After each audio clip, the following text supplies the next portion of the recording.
All right, we should have everybody in. Ali, Belisha, are you there? Yes. Oh, hey, Ali. Hello. Hi, Belisha. Welcome.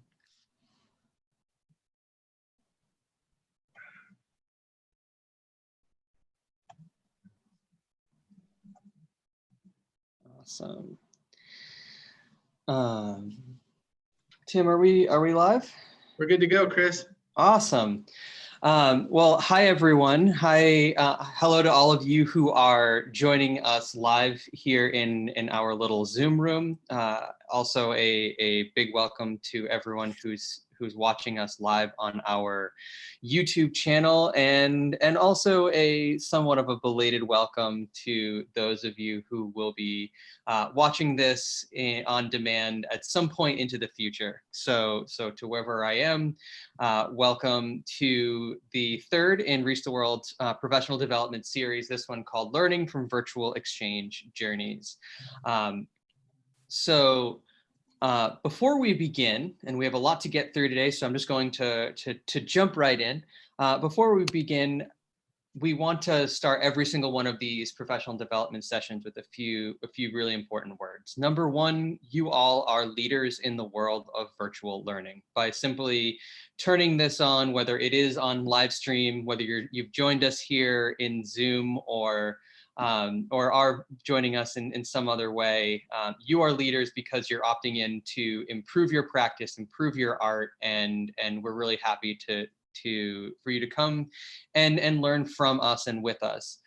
To that point, we are here for you and will continue to support you however we can. So this is just the tip of the proverbial iceberg of what we are offering and will be continuing to offer in the coming weeks and months. And so for that reason, please visit athome.reachtheworld.org for the most up-to-date information. If you are following us on social media, on Instagram or Twitter, where we are at Reach the World Co, or on Facebook, that is also a place where we are posting the most up-to-date things. But we have built this entire companion website at athome.reachtheworld.org specifically to house all of the information, supports, resources, etc., that we are building for teachers, students, and families for all of this at-home learning that is happening and will continue to happen in the coming days, weeks, and months.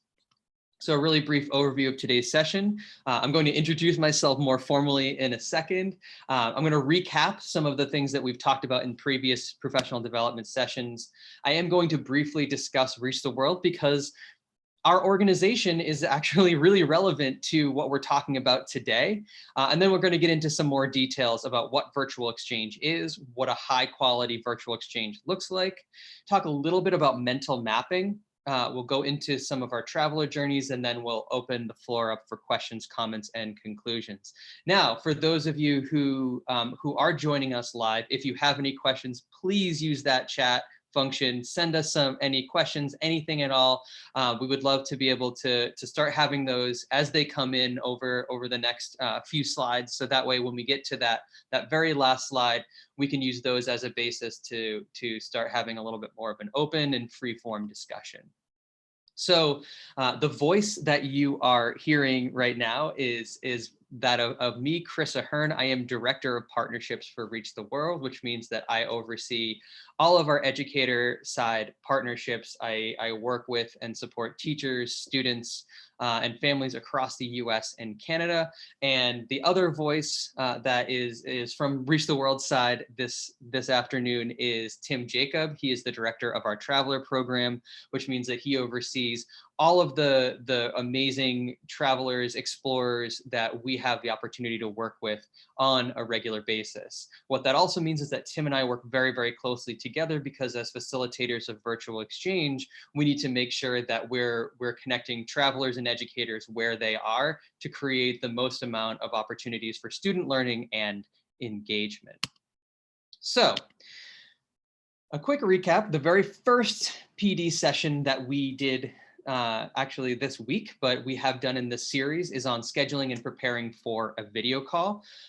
The recording of that is actually on our YouTube channel, but if you want to take a look at that slide deck, we've created a custom link for it to be a little bit easier for you to find. So you can go to tinyurl.com/RTWPD-1. It sounds a lot more complicated than it actually is.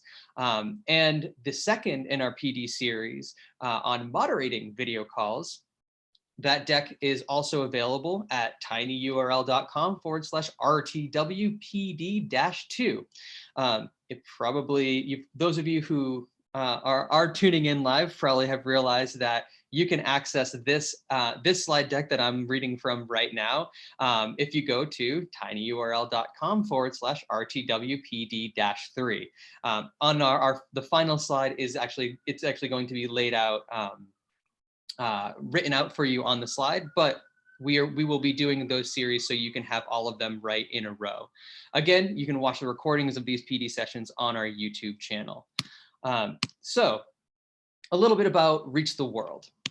So our mission as an organization is to make the benefits of travel accessible to classrooms, inspiring students to become confident, compassionate, global citizens, and enabled by our digital platform, classrooms and volunteer travelers explore the world together. And our vision is to build a pipeline of globally competent students and educators who will succeed in and steward the 21st century global community.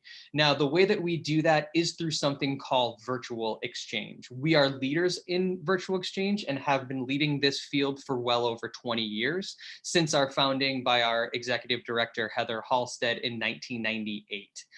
And we are really excited to be speaking with you today about virtual exchange and about our particular expertise in virtual exchange because of that multi-decade commitment to bring this into classrooms throughout the country. So that begs the question, what is virtual exchange? Virtual exchanges are technology-enabled, sustained, people-to-people education programs. Now, that definition comes from our friends at the Virtual Exchange Coalition, of which Reach the World is a very proud member. Virtual exchanges can take many forms. That is actually a pretty wide it's a pretty wide definition by design, because there are a lot of different ways that you can connect people or groups through technology, and we hope that this is going to start opening your minds as to how you can use virtual exchange to support your students' learning over the next few weeks or longer. Now, what we like to talk about at Reach the World is about not just what a virtual exchange is or is not, but what represents high quality.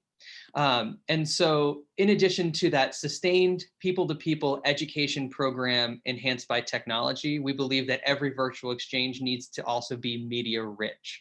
So lots of photos and videos being exchanged between the partners that are engaged in that work. It also needs to be easy. As a former classroom teacher myself, I cannot stress the importance of this enough, that it needs to be easy, because whether you're writing curriculum, you're grading papers or tests, or simply managing a student who came to your classroom breaking down because of something that happened to them either during the school day or outside of the school day, we don't have the time to go into complicated solutions. So high quality virtual exchanges need to be easy.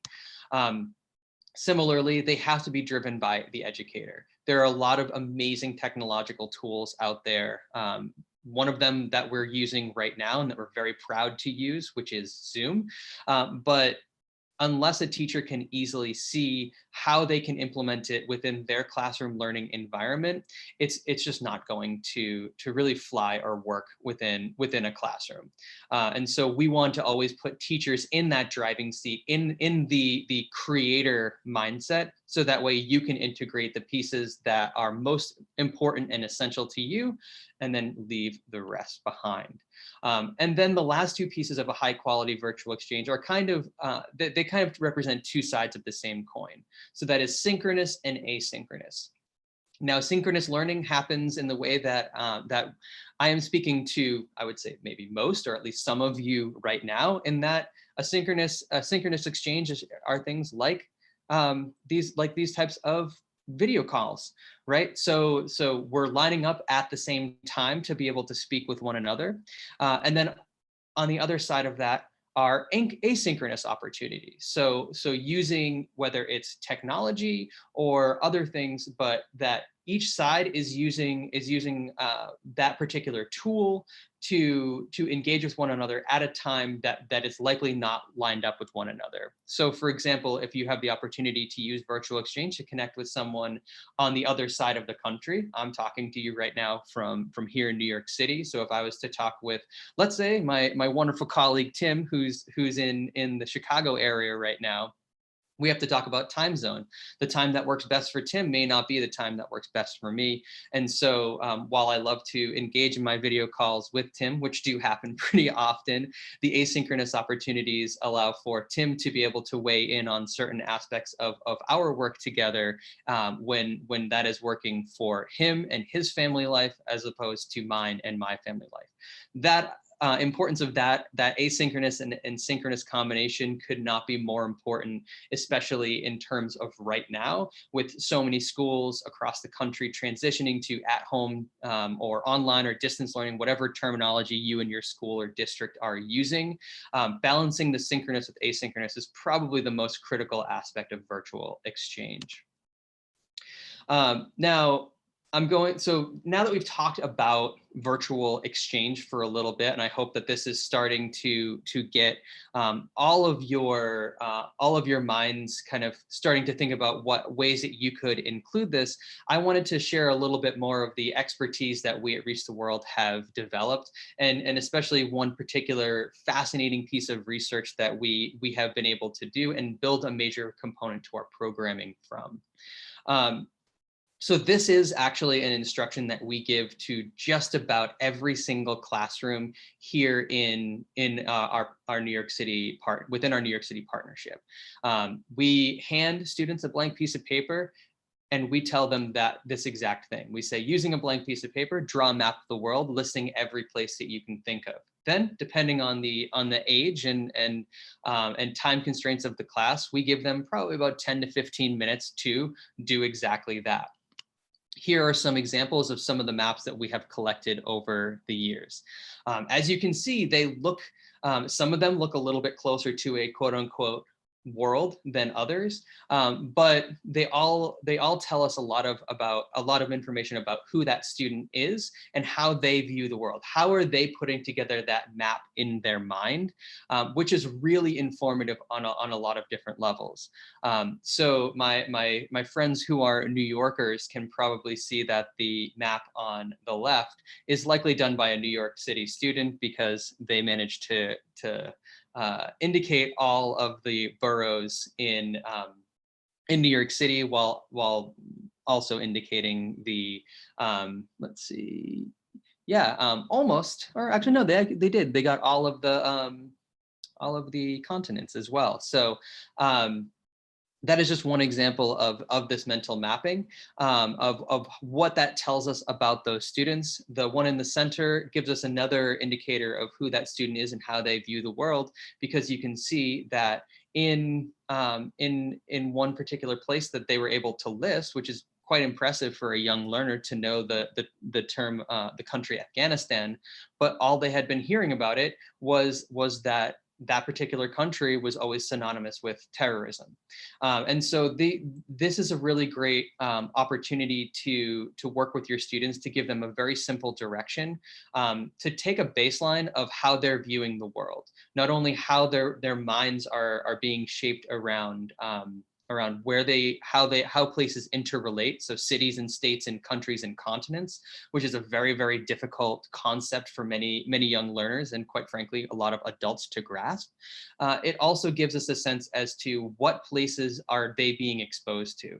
A lot of students that I have the pleasure to work with in New York City they're from places in Latin America or the Caribbean, and so they can list a whole bunch of the Spanish speaking world because that is where their families are from. On the other hand, though, if you ask them to name a place in really most of Western Europe, they would really struggle. And for that matter, a lot of students, and this just goes kind of across the board, many students really struggle to explain the difference between, let's say, Belgium or Alabama, that both are places that are far from where those students may have grown up, unless of course they're from Alabama. But the difference between a state in the United States and a country is a very, very difficult concept to grasp. So the more we can get them to use these types of maps, the more we can understand where to fill in those gaps in perception, especially of the world. Now, the reason why we came up with this concept of mapping, or this exercise, is actually from an amazing researcher that we have been lucky to work with over the last few years, named Dr. Susan Lowe's at Teachers College and Columbia University. In working with her, we've actually found that there are 6 stages of cognitive development in world geography, in how those students will really put together their mental maps. And the reason why we call those mental maps is that as these students practice and understand more of the world, that is actually how they're able to create these maps on paper. They first have to envision how different places around the world interrelate with one another. So of course, the very first stage we have is the list stage, where it's just a regurgitation of all sorts of places without much understanding of how they connect. So you see the Atlantic Ocean, you see Boston, you see Japan, England, New Jersey. That it's amazing that this student was able to recount so many different places around the world, but they didn't quite understand how they connected with one another. And then as we move through to different through the different other stages of the maps, you see that they start to become a little bit more world-like, until you start seeing, especially the nesting stage. And the nesting stage is where students start to understand that there are states or regions in countries, and that in those countries connect with one another to create continents, and eventually within that interrelation creates the world.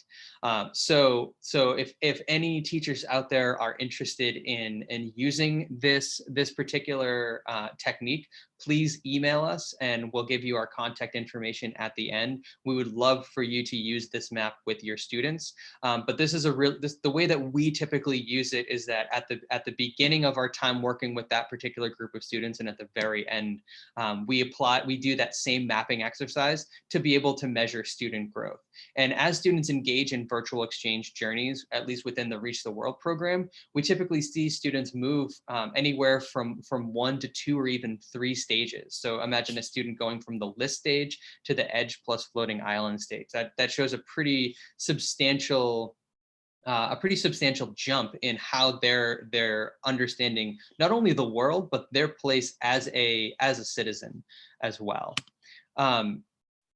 And like I said, Reach the World, we specialize in this virtual exchange through what we call traveler journeys. Now, Tim and I, who are co-hosting this call, we have had the pleasure to work with hundreds and hundreds of travelers from Gilman scholars who are this is their first time studying abroad or really even traveling outside of the country, to Fulbright grantees who are teaching English or researching somewhere around the world, and even explorers who are on expedition doing some of the most cutting edge research on the face of the planet. And these are all from Reach the World classrooms and Reach the World journeys. So you have Bumi here standing on the Great Wall of China. She was actually in Macau as a Fulbright grantee. We have Dara here, who I believe was also a Fulbright grantee. Celine, who is in Dara was in Hong Kong. Celine was in Brazil. We have and then we have here, this is the one I was actually really excited to be able to show you, is that this is Holly, who was our explorer for an expedition to the Weddell Sea, which is one of the most dangerous places on the planet. It's off the coast of Antarctica, and she was able to share her and her colleague and shipmates' experiences as they did some of the most incredible research in one of those remote incredibly dangerous places. And those orange things right behind Holly in that image, those are actually autonomous underwater water vehicles, or AUVs. They cost about $15 million each, and that's what they use to be able to map the ocean floor in these extreme places and extreme environments. And actually, in the coming weeks, you'll be able to connect with Holly once more, as she's going to be doing a live video call with us, telling us a little bit more about what she's been doing since she came back from Antarctica. So this is just a small example of some of the amazing traveler journeys that we have been able to facilitate. And the reason why I mention them is that right now on the Reach the World website, so reachtheworld.org, you can just go there and click on the journey page, or reachtheworld.org/journeys, or go to athome.reachtheworld.org. And in each one of those places, you can directly access these Reach the World journeys for free right now. There's no paywall, there's nothing. You can just access this content. Every single article that is on the Reach the World website is geared toward the classroom. It has gone through at least 2 layers of editing, likely more, so that way it is high quality, engaging content for students to be able to explore the world. And our expertise is really in taking those amazing experiences that these travelers and many others have had abroad, and bringing that into the classroom. So what does that look like?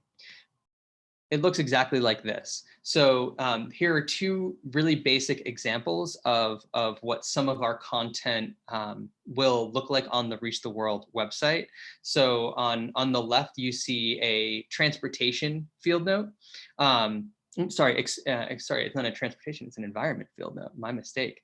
And this is one of our travelers who, and actually you can see here as I mouse over it, it's hyperlinked to that traveler's journey. So for those of you who are or will be accessing this slide deck, you can just click right through and actually read that particular article. But what they spoke about was how bridges really connect Paris, and what does that mean for life of Parisians when bridges are so vitally necessary to life in that particular city? And for many of you who are in other cities, especially cities here in the United States that are very dependent on rivers and bridges, therefore, whether it's here in New York, thinking about the East River and the Hudson, or in places like Pittsburgh, maybe, that there is that local connection that you can bring in just from having your students read a little bit about a place in Western Europe. In this case, this is a community field note, and rather than the community field note identifying a different aspect of the community, we use these communities field notes to actually identify a community need. And I like to include this article because it shows how technology and medicine intersect, in this case for eye doctors and other healthcare workers to provide eye care services to parts of rural China to give in an affordable way. And this is just another great example of how those solutions can impact local communities, and thinking about what that means also for us as residents here in the United States, as citizens of the United States. We are a country that has a high number of our population that are in rural areas. And so the solutions that people start to come up with in other parts of the world can definitely reflect the solutions that we can, should, or maybe are putting into place on the ground here. Now, I'm not going to click into it right now just because I'm trying to be very wary of time, but we one of the activities that we actually like to share, especially with these two particular articles, is a prototyping worksheet. So for design-based thinking, we've actually we pioneered this, or not pioneered this, but we tested this in the classroom and have made some tweaks to it. But it's an opportunity for students to look at problems and solutions that are happening around the world. Think about what that means for them in their local or even hyper local community. So not just city, but even neighborhood, and then giving them a worksheet that they can use to start actually putting those ideas, potential solutions into practice. The last thing I will mention is that this is also hyperlinked to the athome.reachtheworld.org, to our homepage, where we also are hosting some of what we consider the best of the best journeys. So if you're looking for a full traveler journey, so not just one particular fabulous article like the two that I've featured here, we have curated what we consider some of the best journeys that we have been able to facilitate, and we want to give them a little bit more of a prominent spot for those of you who are looking for to be able to engage with those travelers. The other piece I will mention about that is that all of those kind of best of the best or Hall of Fame journeys on the athome.reachtheworld.org website, we will be hosting live video calls with all of those travelers in the coming weeks. So be on the lookout for announcements regarding that in probably the next few days, if not by the end of next week, which I find to be very, very exciting. I'm excited to be able to reconnect with some of those amazing travelers. So just to wrap up, if you do want to access this particular slide deck, again, it's a custom URL. So it is tinyurl.com/RTWPD-3.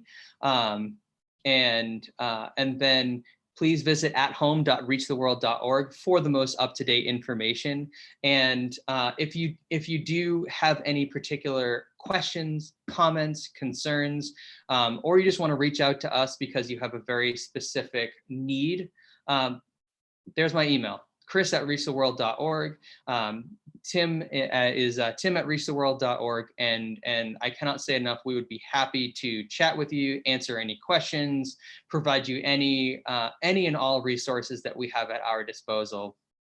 And we're just so excited and thankful that you all had a chance to give up a little bit of your day to be able to chat with us, and hopefully you took a little bit of something away from this. So in honor and in respect of your time and of that, I'm going to stop sharing my screen, and then I will open it up to our chat and to the lovely folks who are on this call with me, to see if anyone has any questions. Hey, Chris, thank you very much. That was great. We had a couple of good questions in the chat bar from Allie, and Allie, I don't mean to speak for you, but I can just sort of relate them because they're questions probably intended first and foremost for me and what I do, but Chris is certainly welcome to chime in. Ellie asked whether the journeys and expeditions on the at-home page are going to be leveled just for like really young grade levels versus all grade levels. And I think that's a great question. We debated that a little bit, but we've really gone through all the journeys that we highlight on the at-home page, and gone through them with a really fine-tooth comb to make sure they're very, kid-friendly and appropriate for kids to explore on their own. And right now, I know there are only two categories for journeys that are good for all age groups or all grade levels, and ones that are primarily geared towards younger students. For now, those will be the two categories. The ones that we've identified as great for younger audiences, or if I specified that it was for third grade and above, there's some aspect of the content that just may not work well with really young learners. But for the most part, we chose the journeys that we did because they would be great for a wide range of learners. And your second question was, will the live video sessions with the travelers be available to access later on? And absolutely, we've been working really hard to make sure these resources are all either accessible as live streams like we're doing right now on YouTube, or immediately after the call, all of our traveler and live streams or traveler videos will be available on our YouTube channel, and will stay there for a good long time. And I would just want to add one quick thing. I have worked a lot with educators who are instructing, pre-K, K1 and 2 classrooms, and across that whole board, you're talking about students who if especially when you're talking about pre-K and K, students who have little to no reading skills, if at all, if any, and that really extends up into first and second grade as well. We do work with classrooms at that level, and using these Reach the World journeys to create an immersive experience. So if you are a teacher of a younger group of students and you're interested in using one journey or another for specific reasons, whether it's geographic, curricular, or otherwise, we can provide a lot of advising and scaffolding for that. We will do that. Just for the sake of saying it, we will do it free of charge. This is just us trying to provide our resources to support you however and whenever we can. And I think, as someone who started their career in special education, I cannot stress enough the importance of providing scaffolding. We also have put together a highly curated Google Drive folder, or I should say series of folders that are activities, lessons, and other types of resources, handouts that are in both Google Doc and PDF formats, for you to be able to use however you want. And if you need additional advising on how we can help you connect the dots, please let us know. Again, my email address is chris@reachtheworld.org. Tim's is tim@reachtheworld.org. But the age thing is something that is really important to me. But it's something that I've just before this pandemic did break out, I was working with one of our amazing partner schools in Queens, PSMS 200, working specifically with first and second grade classrooms. And so that's something that I was directly involved in just before all of this happened. So it's very, very much fresh in my mind. So if anyone does need help with that, please let me know. I would love to be able to make this work for younger learners, especially where reading might be a challenge. Absolutely. Thanks, Chris. Thank you, Allie and Felicia, for joining us live, and for all of you who've followed along with this live stream. We hope that you get a chance to check out athome.reachtheworld.org and explore some of these resources. And unless you have anything else, Chris, I think we're right at our time limit.